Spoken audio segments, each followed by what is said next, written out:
ભરૂચ જિલ્લાના અંકલેશ્વર તાલુકાની નિરાંતનગર સોસાયટીના રહીશ તેમજ સુરત જિલ્લાના માંગરોળ તાલુકાના ધામરોડ ગામમાં જન્મેલા નિલેશભાઈ ડાયાભાઈ સોલંકી બાળપણથી જ શિક્ષક માત્ર વર્ગખંડમાં જ પાઠ ભણાવનાર નથી. શિક્ષક એ સમાજનો મુખ્ય સ્તંભ છે. આ વાક્ય નિલેશ કુમાર ડાયાભાઈ સોલંકીના જીવન અને કાર્ય પરથી સાબિત થાય છે.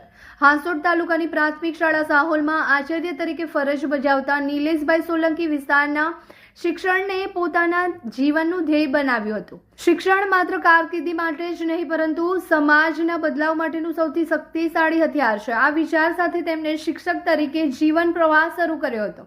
સાહોલ ગામની પ્રાથમિક શાળામાં કાર્યરત રહી તેઓએ ગ્રામ્ય બાળકોને માં સરસ્વતીની સાધના કરી મેળવ્યા છે. અનેક ગૌરવવંતા એવોર્ડ તેમની આ સિદ્ધિઓમાં અને સેવાઓના કારણે નિલેશભાઈ સોલંકીને અનેક પુરસ્કારો મળ્યા છે.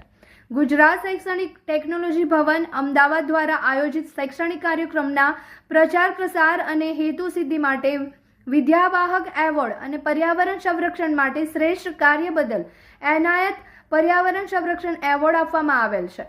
શિક્ષક દિન 5મી સપ્ટેમ્બર 2025ના રોજ માં શારદા ભવન ટાઉન હોલ અંકલેશ્વર ખાતે માતોશ્રી ચેરિટેબલ ટ્રસ્ટ અંકલેશ્વર દ્વારા best teachers award, Lions international, Lions club of Ankleshwar industrial area અને Lions club of Ankleshwar women GIDC દ્વારા શિક્ષક દિન નિમિત્તે એટલે કે 5મી સપ્ટેમ્બર 2025ના રોજ બેસ્ટ શિક્ષક એવોર્ડ મેળવેલ છે.